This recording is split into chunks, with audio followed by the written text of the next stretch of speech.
Good news for everyone. आज रात में 9:30 बजे एक सेशन होने वाला है जिसकी लिंक आप 9708094321 पे मैसेज करके जरूर लीजिए। उस लिंक को अटेंड करें, बहुत हेल्प होगी क्योंकि वो वीडियो कभी भी यूट्यूब पे नहीं आएगा, ये मेरा प्रॉमिस है। तो आप उस सेशन को ज्वाइन करके फायदा ले सकते हैं। Thank you. हेलो एवरीवन, कैसे हैं आप सब। आज बात करने वाले हैं स्टॉक मार्केट में बड़ी खबर जो देगी मार्केट को एक बड़ी चाल। साथ में इक्विटास स्मॉल फाइनेंस बैंक में अप्लाई करें, उसके आईपीओ में या ना करें। जस्ट डायल बड़ी तेजी, कौन है उसके पीछे, क्या है रिलायंस और फ्यूचर ग्रुप की डील खतरे में, और बुलेट ट्रेन का प्रोजेक्ट किसको मिला। तो बहुत कुछ है आज के वीडियो में। मैं मुकुल अग्रवाल आपका आप ही के यूट्यूब चैनल में स्वागत करता हूं। जो भी नए लोग हो चैनल को जरूर सब्सक्राइब करें और बेल आइकॉन हिट करें क्योंकि यहां मिलती है भाई वाली एडवाइस और साथ में strategy free, levels free, technical fundamental, बहुत कुछ। तो सीखेंगे, जीतेंगे। यूएस मार्केट से बार बार लगातार खबर आ रही है कि स्टिमुलस पैकेज आएगा आएगा आएगा और उस खबर पे मार्केट चलता है। और उसके अनुसार जो यूएस मार्केट की मीडिया है उसके अनुसार जो खबर है कि कल रात में भी वो मीटिंग चल रही थी बट उसकी करेक्ट इंफॉर्मेशन, करेक्ट आउटपुट नहीं आया स्टिमुलस पे। ड्यू टू दैट रीजन कल यूएस मार्केट गिर गया। अब आज रात की जो मीटिंग है वो बहुत ही इंपॉर्टेंट है जैसा कि यूएस मीडिया का कहना है। और अगर आज की रात की मीटिंग में अगर स्टिमुलस पैकेज पे फाइनल डिसीजन नहीं हुआ तो फिर स्टिमुलस पैकेज सिर्फ और सिर्फ यूएस इलेक्शन के बाद ही आ सकता है, उससे पहले नहीं आ सकता है। तो ये अपने आप में एक बहुत ही इंपॉर्टेंट बात होगी कि क्या आज रात के फैसले के बाद स्टिमुलस पैकेज आएगा, क्योंकि आपको पता है मैं यूएस मार्केट खुलने से पहले वीडियो रिकॉर्ड करता हूं, या नहीं आएगा, या रियलिटी में इसका एक बड़ा इंपैक्ट दिखेगा। क्योंकि अगर मीडिया हाउस यूएस की कह रही है कि अब अगर ऐसा हुआ तो फिर इलेक्शन के बाद होगा, तो ये अपने आप में कहीं ना कहीं एक, जैसे कल नहीं आया तो यूएस मार्केट गिरा, वो अपने आप में एक बहुत ही इंपॉर्टेंट चीज होगी जिसपे हमें नजर रखने की जरूरत है और जिससे कि एक डायरेक्शन मार्केट को एक करेक्ट मिले, उम्मीद की दुनिया हटे, खत्म हो, उसको देखने की जरूरत है।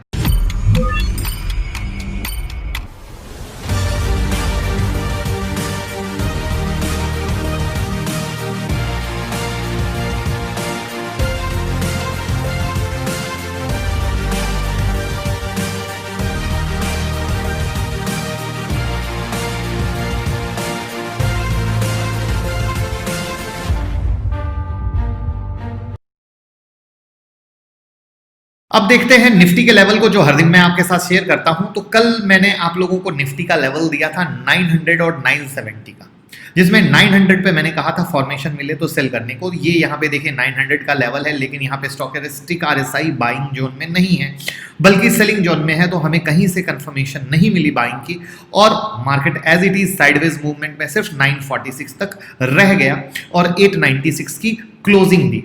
ये ध्यान से समझिएगा क्यों मैं बोल रहा हूं, क्योंकि मैं लगातार आपको बता रहा हूं 11,960 हो, 12,000 हो, 12,100 हो, ये एक मेजर रेसिस्टेंस एरिया है जो सालों से मेजर रेसिस्टेंस कवर किया है, जहां पे मार्केट ने कई बार 50 पॉइंट 70 पॉइंट का फंसाने की पूरी कोशिश की है और मार्केट बिल्कुल कुछ उसी तरीके से चलने की कोशिश कर रहा है। साथ में डाउ जोन्स भी अपने मेजर रेसिस्टेंट लेवल के पास आ चुका है, जिसी से बार बार पास आके वो गिर रहा है। तो इस बात को इग्नोर मत कीजिएगा क्योंकि हर दिन ये चीज को मैं बताने की कोशिश कर रहा हूं और इस पे बाकायदा मैंने यूएस मार्केट की एनालिसिस भी आप लोगों के साथ शेयर की थी। और इसलिए मैं बोलता हूं कि अगर आप प्रॉपर फॉलो करते रहेंगे तो आपको कोई भी चीज मिस नहीं होगा। अब कल कैसे ट्रेड करना है, तो कल निफ्टी के जो लेवल हैं एज इट इज सेम है, सेम का सेंस है।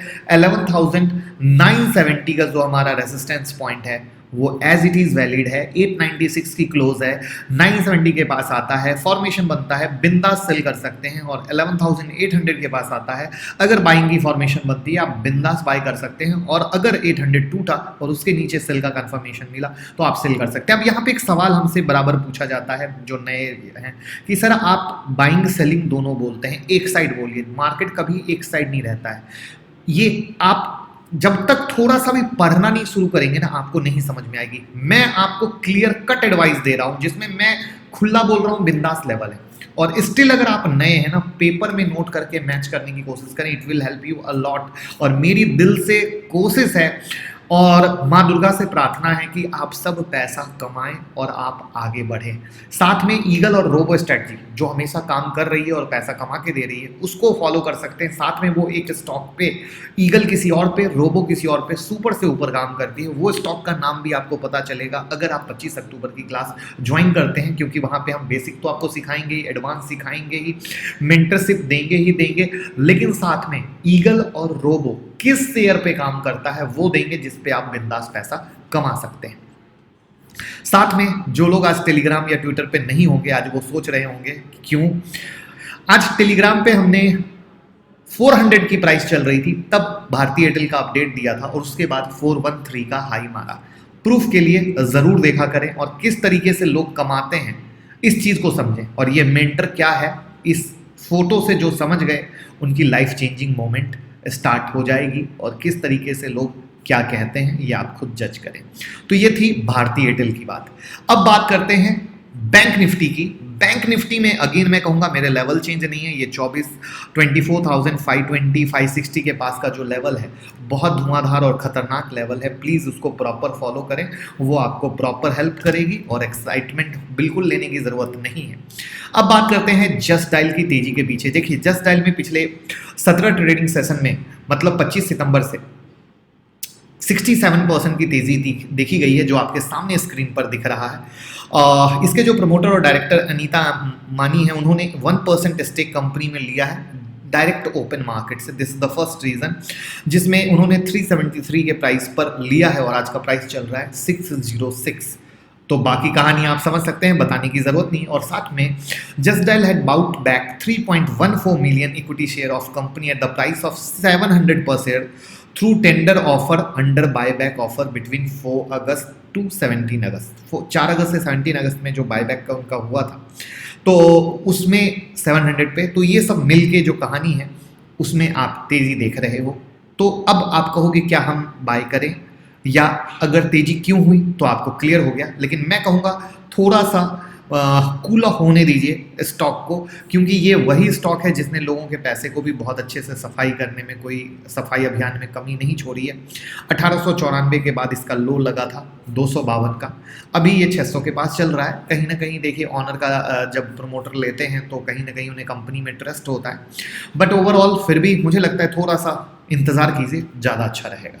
तो आज इक्विटास स्मॉल फाइनेंस बैंक का IPO खुल गया। अब आप कहेंगे स्मॉल फाइनेंस बैंक क्या है, तो देखिए बहुत सिंपल भाषा में ये समझ लीजिए कि स्मॉल फाइनेंस बैंक वो है जो हमारे समाज के जो छोटे व्यवसायी होते हैं, किसान होते हैं, MSME बिजनेस में आते हैं, जो कहीं भी ऑर्गेनाइज्ड वे में बिजनेस नहीं करते हैं, उनकी हेल्प करता है, उनको बिजनेस उनको लोन देने में, उनके पैसों को जमा करने में हर एंगल से, क्योंकि उनकी पहुंच बड़े बैंकों तक नहीं होती है।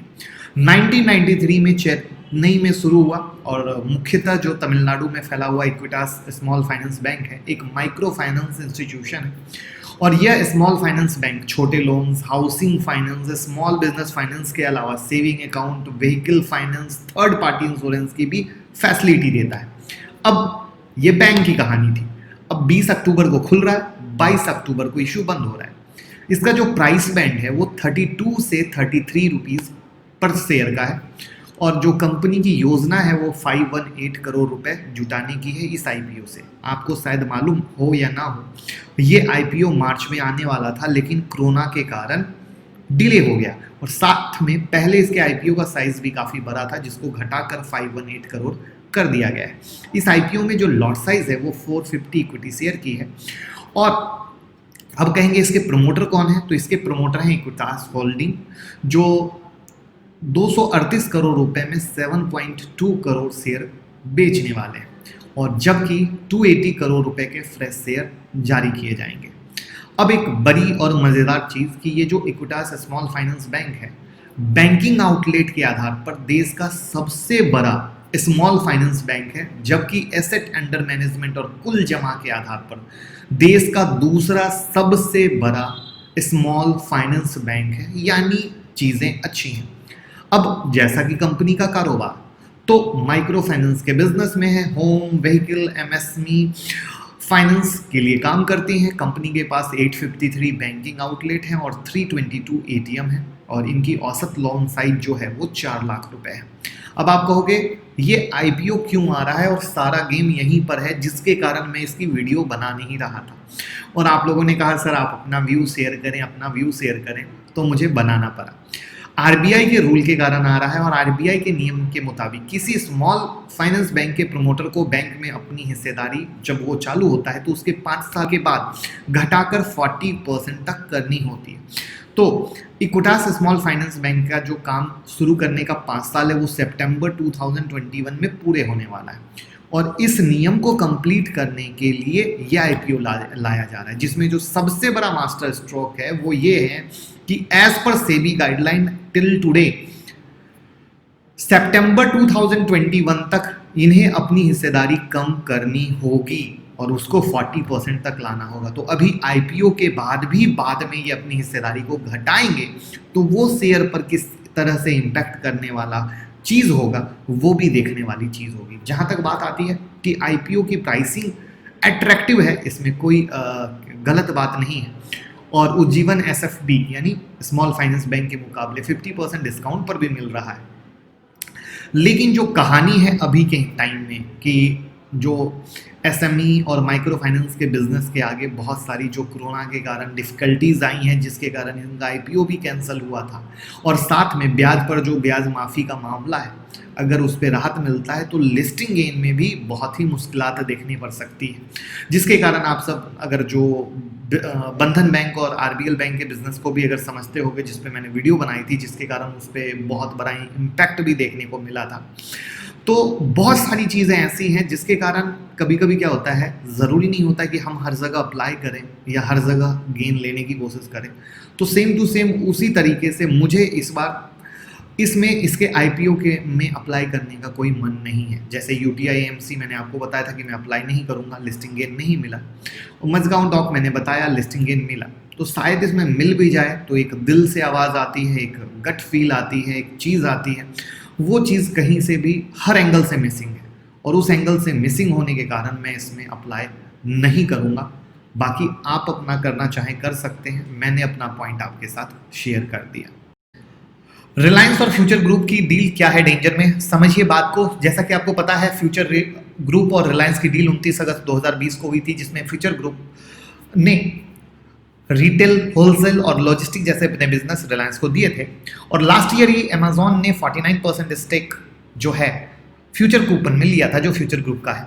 अब प्रॉब्लम यहाँ पे यह है कि इंडिया में जो सीधी टक्कर है वो अमेजॉन और रिलायंस रिटेल की है और फ्यूचर ग्रुप लेने से रिलायंस रिटेल को बहुत फायदा होने वाला है और उसका सीधा इम्पैक्ट आप अमेजॉन पे देखोगे और अमेजॉन ये नहीं चाहता है, जिस पर डिटेल वीडियो ऑलरेडी हमने बनाई है, लिंक डिस्क्रिप्शन बॉक्स में डाल देंगे, आप वापस से देख सकते हैं। लेकिन सिंपल सी कहानी है कि अमेजॉन ने फ्यूचर ग्रुप की इस डील को गलत बताया और फिर ये मामला जा पहुंचा सिंगापुर इंटरनेशनल आर्बिट्रेशन सेंटर, जिसकी लेटेस्ट अपडेट ये है कि 16 अक्टूबर को हियरिंग हुई है और शायद जो मार्केट के सोर्स का कहना है बहुत जल्दी ये फैसला कुछ ही दिन में आने वाला है और मेरी उम्मीद है कि ये अपने आप में एक बहुत बड़ा गेम होने वाला है, क्योंकि दोनों पार्टी जोरदार है, एक साइड अमेजॉन, दूसरे साइड रिलायंस रिटेल।